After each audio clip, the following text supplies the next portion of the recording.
রাত 3টে বাজে, পুরো শহর ঘুমাচ্ছে, কিন্তু এই সময়ে কিছু মানুষ জেগে থাকে। তারা কারা জানো? তারাই যারা কাল ইতিহাস লিখবে। আজ আমি তোমাকে একটা কঠিন সত্য বলবো। ঘুম আর সফলতা একসাথে হয় না। ধীরুভাই আম্বানি রোজ 4টেয় উঠতেন। এলন মাস্ক সপ্তাহে 100 ঘন্টা কাজ করেন। তোমার পাশের ছেলেটা যে আজ টপ করেছে, সে ইনস্টাগ্রাম স্ক্রল করেনি, সে বই খুলেছিল। তুমি কি ভাবো ওদের 24 ঘন্টায় 48 ঘন্টা আছে? না, ওদেরও 24 ঘন্টাই আছে। তফাতে শুধু একটাই, ওরা ঘুম কমিয়েছে, স্বপ্ন বাড়িয়েছে। কারণ এক কমফর্ট জোন মানে বিছানা সবচেয়ে ডেঞ্জারাস জায়গা। এখানে স্বপ্ন মরে যায়। কাল থেকে করব বলতে বলতে জীবন শেষ।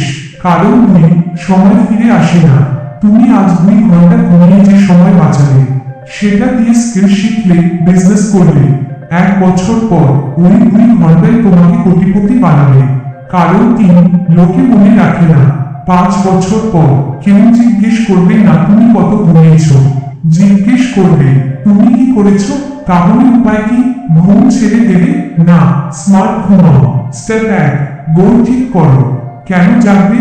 কারণ না থাকলে রাম উঠাবে না। 21 দিন 5টায় ওঠো, অভ্যাস হয়ে যাবে। স্টেপ 3, ডিস্ট্রাকশন কাটো, রাতে ফোন দূরে রাখো। স্টেপ 4, নিজেকে মনে করাও আজকের কষ্ট সমান কালকের ফ্রিডম। দেখো ভাই, পৃথিবীতে 2 রকম মানুষ আছে। একদল বলে একটু ঘুমাই, আরেক দল বলে একটু কাজ করি। 5 বছর পর প্রথম দল দ্বিতীয় দলের জন্য কাজ করে। তাই আজ ডিসিশন নাও। আজ রাতে যখন ঘুম আসবে, নিজেকে জিজ্ঞেস করো আমি ঘুম চাই নাকি সফলতা। উত্তর যদি সফলতা হয় তাহলে ওঠো। কারণ মনে রেখো, রাজারা রাত জাগে আর ইতিহাস তারাই লেখে। ভিডিও ভালো লাগলে লাইক করো আর চ্যানেল সাবস্ক্রাইব করে পাশে থাকো।